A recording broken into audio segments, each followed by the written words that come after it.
Tenekoto Katsuo. Welcome back to the Youth Factor, where we aim to see the world through the lens of the future.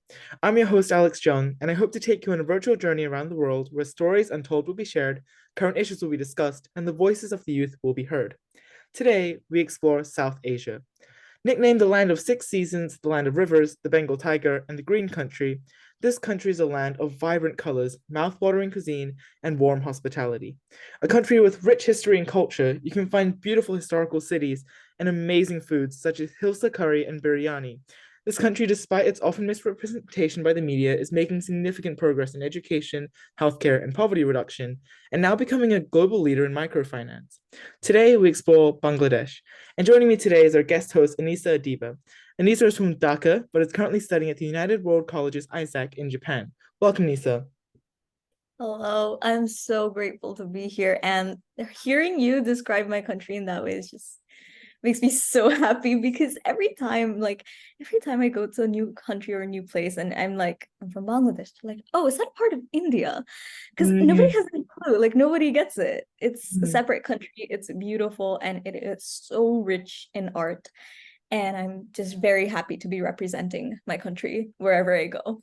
Definitely. I mean, Bangladesh and India are two completely different countries. I Yeah. think when people talk about South Asia, they group like India, Pakistan, and Bangladesh into like one Yeah. category. But when you actually Yeah, look at it separately, they're so different. I mean, this they really are. the religion itself is very different, like Indian, yeah. But I'm extremely grateful to have you on the podcast, Nisa. And so before we begin discussing some political issues, I wanted to start off with a quote I came across, and I really love this one.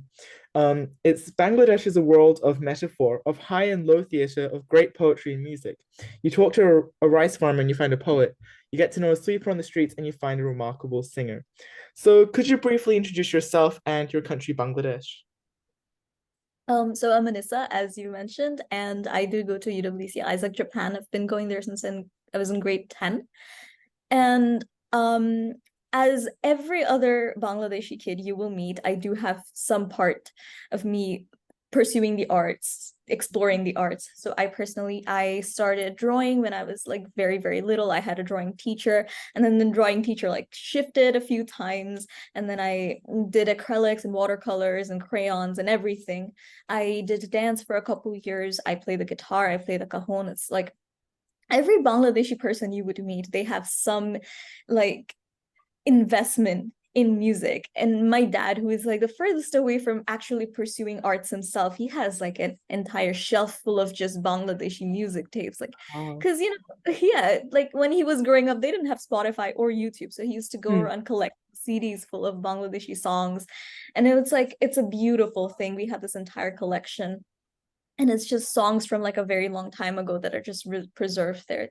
It's like an archive of music. And when you like we were just discussing this, me and a couple others, a few days ago, like Bangladeshi people are intrinsically inherently artistic people. Like, yeah, we're very good scientists, we're very good like microfinance people, but we're also so artistic. You walk down the street and there's public transportation, like simple rickshaws that go for maybe like 20 yen and take you to a kilometer, and it's like very minimum wage, right? Hmm. But even those are decorated so beautifully. Like those are specifically called arts for that kind of transportation. It's called rickshaw art. And when you go down the street and you take a boat, yes, the person who's like rowing the boat for you is going to sing, because that's just how the people are. We're just very, very artistic, and we dance and we laugh and we eat a lot of good food, and we just like hug each other. We hug each other a lot. Like that's just how my people are. Hmm. Well, that's a beautiful description of Bangladesh. I can certainly agree on a lot of those things you said with the Yeah. people I know from the country. So let's begin with our political issues then. So our first topic today is about the one-party state, currently with Prime Minister Sheikh Hasina, who has been Prime Minister between 1996 to 2001, and then again from 2009 to currently right now. So that's around, well, easily over 20 years. She represents the Awami League, which has been the dominating party for the majority of time since independence in 1971. It currently ranks 146 out of 180 countries in Transparency International's 2021 Corruption Perceptions Index. So, could you begin by contextualizing where corruption originates and stems from in Bangladesh? Well, corruption in Bangladesh definitely stems from the politicians themselves because it's very simple. Like corrupt lawmakers are lead to corrupt industrialists that leads to like a system of bribery. And then this system of bribery kind of goes around the entire country.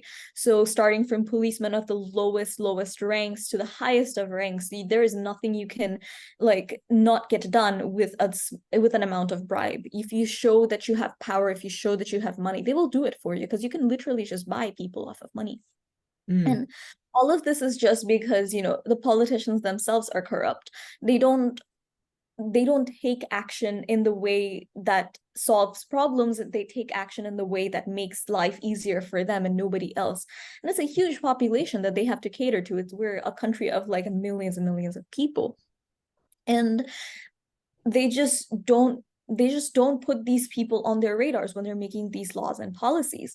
But then again, when you put, say, Prime Minister Sheikh Hasina on a newsreel, or you put them in front of a journalist, like Al Jazeera did a couple of times, Al mm, Jazeera put her in front of Mehdi Hassan and a couple of other journalists who were constantly questioning her that, hey, there are these allegations against you that Bangladesh is a one-party state and you're leading the country through fraud elections and corruption.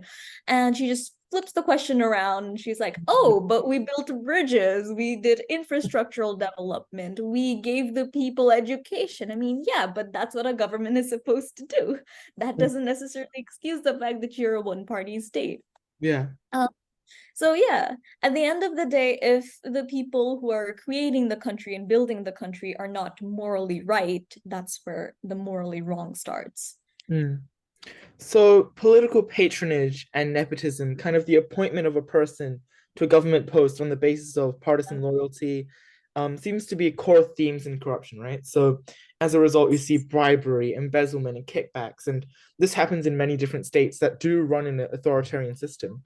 So, this is definitely what we see on a governmental level, but there's going to be impacts to the citizens directly.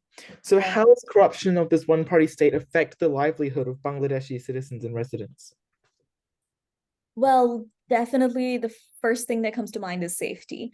Mm, Because, like, whenever you think, okay, I'm just, like, I live in Japan, right? Every now and then I'm like, okay, I'm just gonna go to a 7-Eleven. So I just walk out of campus and I'm walking for like 40 minutes. And yeah, I go to 7-Eleven, I come back, it's fine. Like, even in the middle of the night, it's fine. But in Bangladesh, that's like a far cry from reality. That's never gonna happen. If you mm, want to go like even 10 minutes away from your house, you're thinking, okay, is this place going to be safe for me? Can I walk on the streets without falling? mm, You can't, because the roads are not actually that developed. And they're like, when the government tries to fix them, people take bribes away, people take the funding away because it's corrupted. And everything is just kind of falling apart, and that really hampers citizen safety. So mm, that's road safety is just one part of it, and we've had so many protests over the years. mm, I can give you like an example of road safety that happened just a couple of months ago. We were building some sort of a transport line through like a bridge on one of the biggest roads in the country, biggest roads in the city. And there was a faulty crane that was working in the operation. And because of that crane, because of the fact that it wasn't ready for operation, it was faulty, it had mechanical failures, mm, it dropped a big block, like a huge block, which was like tons of like kilograms heavy, onto a moving car and killed a bunch of people. And there were like children killed and parents killed, and the driver, of course, was also killed. And it was just in the middle of the city, in the middle of the day, completely unanticipated. mm, And this is just the kind of thing you can expect from the country, and that is of course very disappointing. That mm, just shows you that because of the fact that corruption is incapable, like this corrupt government is incapable of keeping its systems in place, keeping its systems running properly, because everybody just keeps taking the funding away through corrupt methods, pocketing the money, and taking bribes to pass um taking bribes to pass friggin' laws and what do you call them, passes, and let faulty cranes go. That is the reason so many people are unsafe. Like, you can't walk without seeing a broken road, and you can't you literally cannot commute properly. Mm, And there's so many other things, like let's say drivers in the middle of the night, or drivers that like people that drive trucks, they're speeding all the time, but they don't get bribes because like they don't get caught, or they don't get charged with anything because they just bribe the officer and just go away, like, oh, I can just give him some money and then that's fine, they'll just go away. You know what I mean? So there's mm, like no accountability for the system, and that's what really, really hampers citizen safety. mm. So the impacts are evident to the citizens, and you talked about the politicians being the reason why corruption exists. Yeah. But to get politicians into a one-party state system, democracy has to be violated in some form. And so in some countries, obviously, they rig the electoral system itself. Yeah. Some countries use heavy propaganda to favor one side and use media bias. Some countries, how else do they violate democracy? Sometimes they use like coercion and the military for that. So how is democracy being violated in Bangladesh? What is kind of the methodology behind it? I think that's a mix of everything you mentioned. Mhm, First and foremost, it's definitely propaganda. mhm, So you walk down the street, and the way it works in Bangladesh is you don't go in and you vote. You don't vote for like red or blue, right? You vote for symbols, and the symbol for the Awami League is like this boat with it's just a boat, and in Bangladesh we call it noka. So everywhere you go, and election is just coming up, right? So there are mhm, propaganda posters all over the country, and everywhere you go there's like a boat symbol, and every poster says vote for this vote symbol in mhm, Bangla. And it's crazy because every one of those posters has the prime minister's face on it, has the father of the nation's face on it. And I think using the father of the nation is very, very, like, it's a smart idea, mm, because um the government currently has access to all of our textbooks, our curriculum, right? And mm, they design the curriculum in such a way that really glamorizes the father of the nation. And the father of the nation also happens to be directly related to the Prime Minister Sheikh Hasina. uh, So she manipulates the entire educational system in a way that creates generations that idealizes this father of the nation. And then and every election poster then has the father of the nation stuck behind the face of the prime minister. So they're like, uh, oh, this man spiritually supports this party, so I should vote for it. I personally think that's one of their ways that they, like, pursue propaganda. And of course, beyond that, they charge the they bribe the election commission, they mess with the ballots, they absolutely rig elections. I mean, I don't think I've, like, ever since I understood what elections are, I don't think I've seen a proper, ethical, good, democratic mm, election on in the country. mm, So yeah, that is also definitely a part of it. mm. Yeah. So I came across a number of sources who actually are optimistic towards corruption resolution in Bangladesh, claiming it's getting better. Of course, this is heavily from Western media. So where do you think the media is misrepresenting corruption in this case? The truth is, as long as you cannot solve the fact that Bangladesh is currently run by a one-party state, I don't think corruption is going to be solved. Mhm, Um, this comes from a different, like, a bunch of different, like, aspects, right? First of all, just the fact that the current government actively sabotages other parties, hence developing as a one-party state.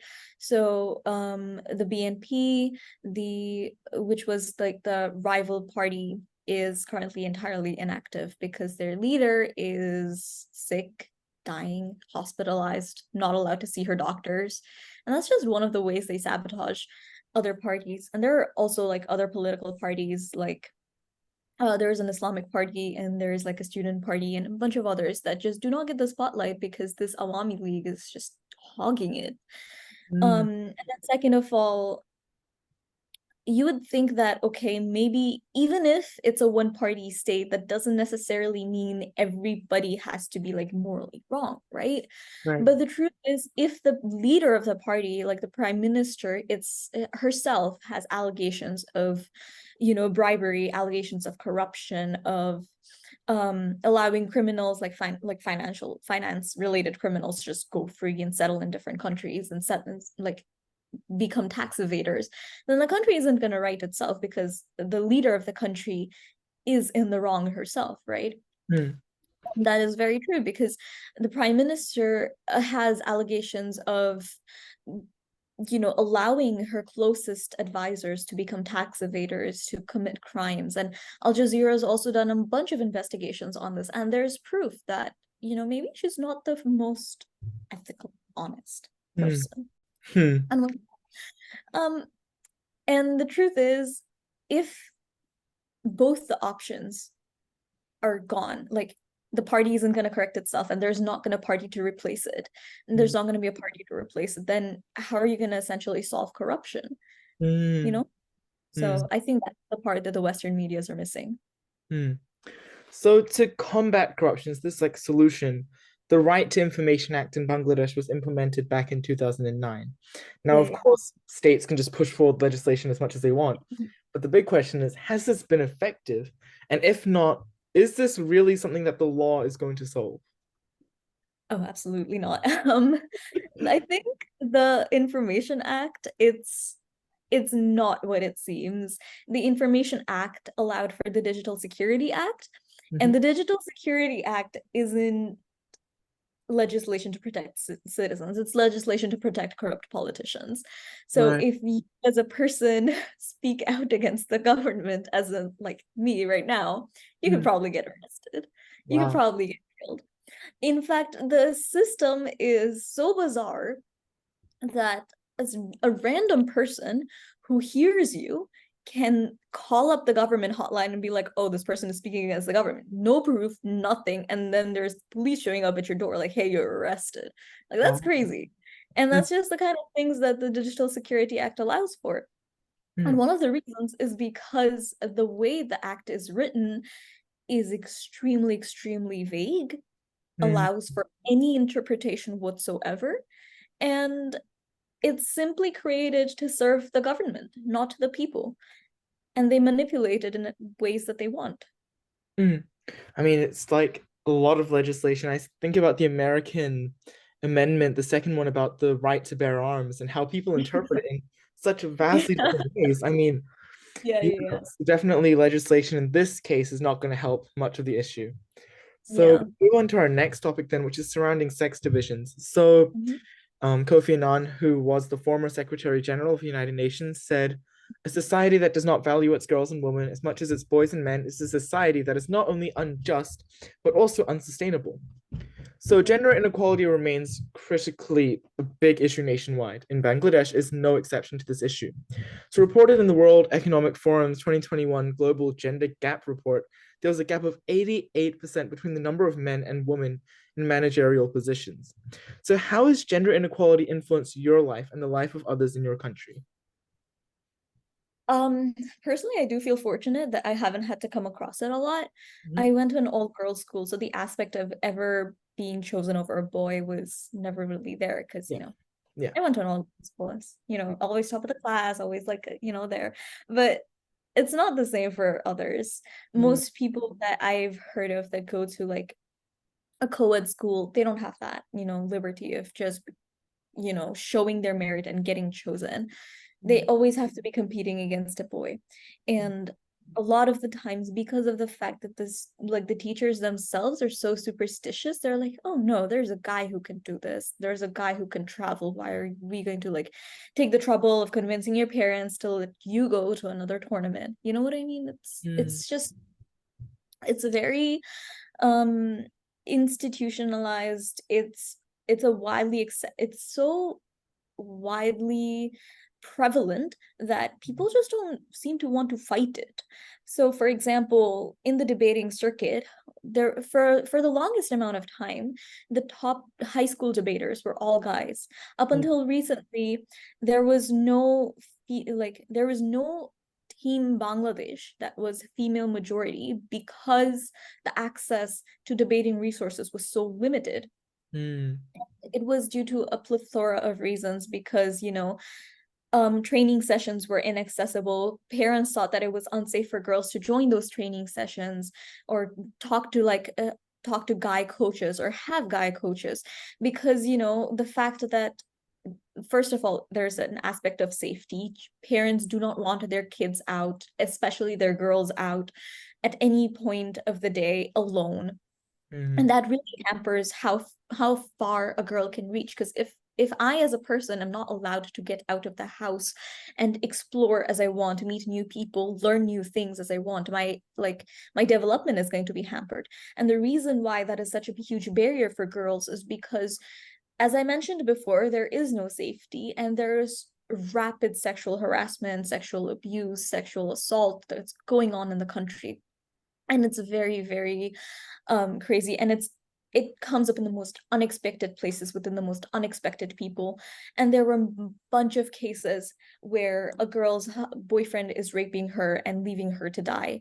mm, And with absolutely no justice. This girl who's a victim has gotten no justice and probably will not get justice, because the justice system is like, it doesn't serve its purpose, mm, and everybody resorts to victim blaming. mm, And overall, if you look at the big picture, every little thing essentially comes back and hampers a person's development. mm. If you don't let a person go out because it's not safe, that person's development is hampered. If you don't let a person go out because and play sports because it's ungirly, or it's not a girlful thing to do, to go out and play sports, that person's development is hampered. If you don't let them work because, oh, a girl's place is in the house, it's to serve their parents, it's to serve their husband, it's to serve their in-laws, then that person's development is going to be hampered. And there's a lot of these institutionalized cultural things that hampers the woman's development in the country. And Mm, even when a woman goes out, a working mother goes out and works, they face so much scrutiny from their in-laws to such a large extent. Like, I'm very lucky that my family is rather very liberal about this. mm, They'll like, me and my sister were studying abroad, and they're very supportive of it. And all like the female role models in my family, they're working, they're establishing themselves. But that's not the case for majority of the families in this country, because they have these ideas that you know women shouldn't go outside, they belong in the household. And the more we break out of this by ensuring that people are safe, ensuring that there is no stigma around sports, there is no stigma around staying out late, and in essentially support women in their work, the mm, more progress we can make as a nation. mm. I think the way you described it, that this type of like sexism is institutionalized, that it's not Mm. just government, it's the point that society in general has adopted this type of attitude, so it makes it so much harder to fix. So Yeah. oftentimes radical gender inequality with very patriarchal norms have religious justifications behind it, where there's misinterpretations of religion, they take it too far, and this is how the Mhm. society functions. So with Bangladesh having an over 90% Islamic population, do you think religion plays a part in this? Oh yeah, definitely. Like, one of the biggest reasons that our country doesn't have sex education in its curriculum is because of religion. Mhm. So as I mentioned before, there is a religious party, right? And I think it's called the Islamic Party, like Jamate Islam or something like that. It's like a gathering of Islam, something along the lines of that. And they're heavily involved in politics because they want the country to be as Islamic as possible by law and by legislation. So a couple of years ago, the country there wasn't even like legislation passed on this. There was just talk of making the country officially secular, not Islamic, but secular. And there were riots already spreading. It was crazy. The party was going crazy. Everybody was going crazy. There were like rallies and riots and protests, and the government was forced to shut the whole thing down. Mm, And then you think about how um, a country as desperate in need of sex education, like, why do we not have it yet? Of course our lawmakers have heard of this, they're not oblivious to the importance of sex education. I'm pretty sure to a certain extent parents also know that people need to know what consent is, what adolescence means, what happens when you hit puberty. These are things that a child needs to know. Mhm. But why is it not added to the curriculum yet? It's because when the government tries to take steps like these, Islamic radicalists come in, they pressurize the government, and then no step is taken whatsoever. And that's how it's been going for the past couple of years. Right. So now we're going to move on to education and employment with this issue. So, Yeah. do you think that Bangladesh is doing enough to ensure girls can attend all stages of education and also face equal and fair processes to getting employed? Um, Honestly, I think the government in that case is definitely working for it. Like, Hmm. employment has definitely gone up in the women's sector. Um, Education also has definitely gone up in the women's sector. Yep. And in terms of how much the government is doing for it, honestly, I actually don't have a good figure of that because from what I can tell, the current government is focused on infrastructural development and um, building like funding research and building bridges across like the country and stuff. And that's great. Of course, you need to connect different surrounding cities to the capital to increase economic growth. But in terms of how much effect that has to the increase of education accessibility for girls, I'm not entirely sure it has a direct impact.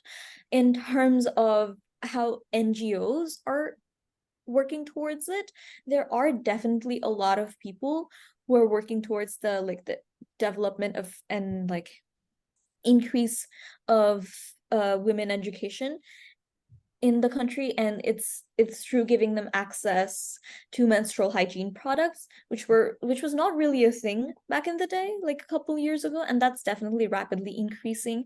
And you can see that as the country like goes forward and more people are educated, people like there are people from like the villages coming to the cities and trying to pursue education even against all odds.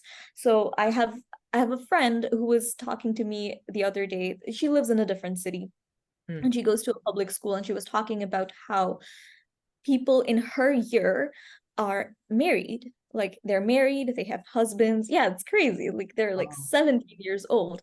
And you hear about all this and you think that, oh, they're married and it's definitely child marriage, but they're still here and they're still studying, and that has to be progress of some sort, right? And I'm Mm. not sure if it's government instigated or it's NGO instigated or if it's a mix of both, but we're getting there. Mm. So, I wanted to talk a little bit about gender-based violence because I think you touched upon it a little bit there. So, Yeah. do you think gender-based violence remains a prominent issue in Bangladesh, and are there enough laws to protect this? Yes and no. It is a very big problem in the country. Hmm. As a woman, you literally cannot walk down the street without probably being sexually harassed or catcalled. And Wow. it's like very, very big issue. And as I said before, um, like the cases of sexual assault and that are being reported are rising. Just like literally yesterday I saw a news report of a girl who was in the capital, and this is an area that I frequent a lot. Like I go there, that is like my favorite place to go in the city. She was taken to a restaurant and cornered and raped and then just left, and then she made her way back home, and her father reported it to the police, and they still haven't found the person who did it. Wow. And I was like, you know, enough is enough. I'm so done with this country. It's not just the fact that I frequent this place, it's also the fact that it can happen anywhere. Um, like for context, a couple years ago, it's in the middle of COVID, this girl went to her boyfriend's house to spend some time with him, and he and his friends raped her, left her to die, and she Wow. died. She actually passed away. And these kinds of cases, they just keep coming up and coming up. And literally, like before I left Japan for summer break, I saw another report like this. It was somebody who was probably a mutual friend of mine. Like, I'm pretty sure if I look around and I'll find one of my friends is actually like related to her or knows her, and she was sexually assaulted by somebody who she thought was close to her. Wow. So it's just that, it's not limited to people who come from the villages or slums who have absolutely no idea of what sexual education is. It's also very, very prevalent in the most richest of societies, in the most richest of households. Like, people just do not have any idea what consent is in the country. They don't have any idea of what personal space is. And if you as a girl literally smile at another guy, they'll be like, oh, she's hitting on me. And it's just not true. And people just don't have any idea. And in Yeah. terms of laws, there is no law protecting it because, as I said, the justice system it's very, what do you call it? Like, it doesn't have enough people Mm. to carry out legislation, look at all the cases, and give it a proper trial. So yeah, we're Mm. rude. Hearing about these cases, and it's something that just keeps happening, and it seems like there's no end or solution to this. I think that's something that, the international community does need to think about, and find solutions to. So finally, I would like to talk about Bangladesh's climate. There are some statistics to support Bangladesh's currently heavily polluted environment. The state has the fourth highest air pollution rates, with 90,000 deaths annually due to air pollution. Only 37% of the population have access to safe drinking water, and the state generates around 3.5 million tons of plastic waste each year, with health risks to those living near landfills. So, where and when do you feel the impacts of climate change in Bangladesh the most? So a couple of years ago, I did this, I don't know, like youth workshop thing that told us about two aspects to climate change. The one is adaptability, and the second is to kind of like essentially take steps to stop global warming. And what they told us was countries like Bangladesh, we need to work towards adaptability in order to save the population because we don't necessarily cause a lot of the global warming that takes place because our carbon emission isn't as much as like the other countries. Mhm. Um, so in terms of why there are so many people who are affected and are dying because of climate change, it's because of the fact that the effects of climate change, increased droughts, increased floods, and like adverse cyclones, horrible weather, it affects us the most because a lot of our country, like the southern part of our country, is next to the ocean. It's next to the Bay of Yeah. Bengal. And so the weather is like mostly very terrible. And once it hits, like cyclones and tornadoes and floods, they hit, it's just absolutely horrible for them because they literally, their life is torn apart and they have to start over. So an example of this is a couple years ago, I went to visit a village, and there I learned that this village is so heavily affected by climate change and flooding that every year they get they get flooded so badly, their houses are destroyed. Mm. Literally every single year, their houses are destroyed, their crops are destroyed, their cattle are dead. And they have to start from scratch every single year, like rebuild houses, rebuild farming land, and like hope to God that more cows and goats don't die. Mm. And um, as much as the government is trying, there's only so much you can do with limited funding and you know, just absolutely no technology in place to better serve these people. Mm. And in terms of pollution, it's a lot of it, like the air pollution part, has to be there because of the density of population. So when you come to Right. Dhaka city, Mm. um, the density of population is crazy. Like, it shouldn't be physically possible for this many people to live in the city at the same time. Like, there just shouldn't be space. Mm. And to be honest, there really isn't space because there's so much traffic and so many cars on the road. And because public transportation isn't safe, most people take private cars. So you can see a single person in like a massive car, Mm. and it's not just that one person. Most people take private cars, and they all have like a singular or two passengers, not even filled to capacity, and it's running all day long. And this is just an example of how first of all, there's a population density that's causing more vehicles on the road, but also inefficient use of vehicles that adds up to the amount of, polluted air that's being released in the atmosphere or in the region. And then the air quality index is shot up to hell. They're like, oh, you shouldn't be living here. It's probably going to give you cancer and kill you. Yeah. But there's nothing we can do about it because we can't go out in the streets alone. We can't walk alone. We can't take a bike. It's not safe. We're going to die either way. So, Mm, people prefer slower death. mm. So I can see that already. We can see the issues that we discussed today are all interconnected. One They really are. one is making the other situation worse, and they just kind of feed into each other. Yeah, So yeah, yeah. there have been plans, though, to combat Bangladesh's vulnerability to climate change, such as the National Adaptation Plan, which aims to build climate resilient infrastructure, as well as Yeah. aiming to reduce greenhouse gas emissions by 5% by 2030. Now, this seems like a relatively low reduction because Belgium has a 35% aim of reducing greenhouse gas emissions. But of course, there are several factors in consideration. You talk about population density as a big one.